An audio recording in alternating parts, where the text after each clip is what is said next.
Imagine living your whole life unable to hear or even speak, and only able to understand the world through your eyes. You can't hear people calling out for help, but you visually see the pain and suffering in their eyes, and they look upon you for help.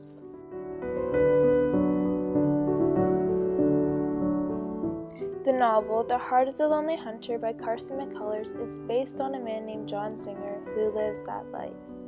He is a deaf-mute living in a cruel and broken world. He has one friend who is also a deaf-mute named Antonopoulos, but once he gets sent away to an insane asylum, John is left all alone. He struggles to live a happy and meaningful life. People come to him for help, but he gets none himself. He is exposed to all the bitterness and brutalities this world has to offer, and sees the aching hearts of those who are affected by life, but more specifically, those aching hearts are caused by hopelessness, lost identities, loneliness, and racism.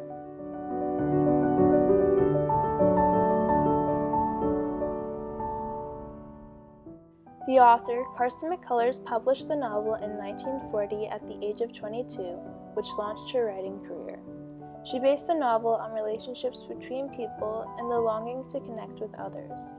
Her writing was inspired by her own lonely suffering. She once stated that, "I live with the people I create, and it has always made my essential loneliness less keen." Her novel became greatly recognized all over the world instantly. It has received many awards, is a part of Oprah's book club, and was made into a film in 1968, a year after she passed. Reviews rave about how she perfectly depicted the life of each character in the novel and their roles in the real world.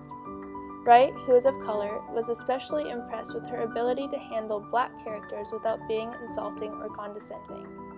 The thing that was most impressive to him was the astonishing humanity that enables a white writer for the first time in Southern fiction to handle Negro characters with as much ease and justice as those of her own race.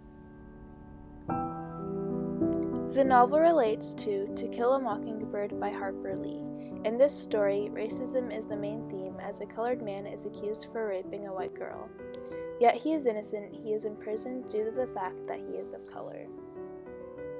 The Heart is a Lonely Hunter depicts what life is like as different races and as different classes in society. It demonstrates how African Americans are treated even when they are not the ones at fault. For example, after a young colored boy is imprisoned, he sees one of the white guards beating up his friend. He sticks up for him by simply asking the guard to stop, and as a result gets put in a cold cellar for days and left in critical condition. The brutalities that are shown in this novel are very eye-opening to what life was really like. Even the way people talked to those of color was simply degrading. Since the beginning of time, racism has been thriving and manifesting in the world. From slavery to racial slurs, it all has an impact.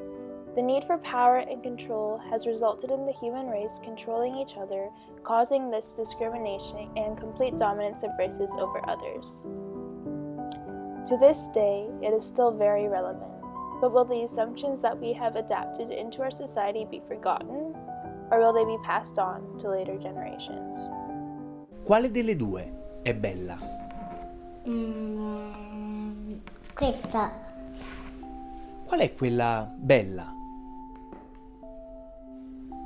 Qual è quella brutta? E qual è quella buona?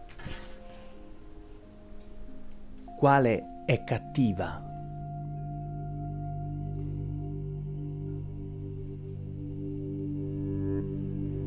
Qual è buona?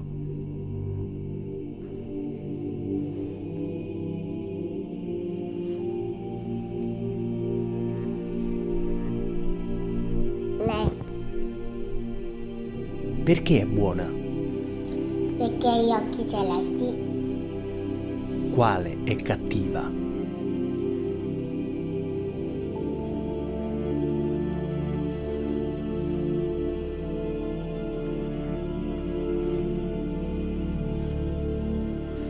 Perché è cattiva?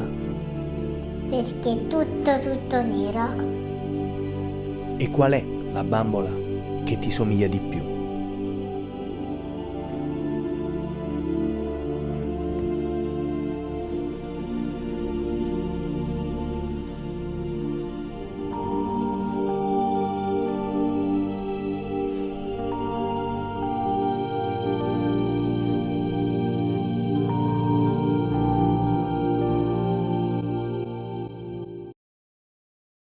This illustration is called the doll test.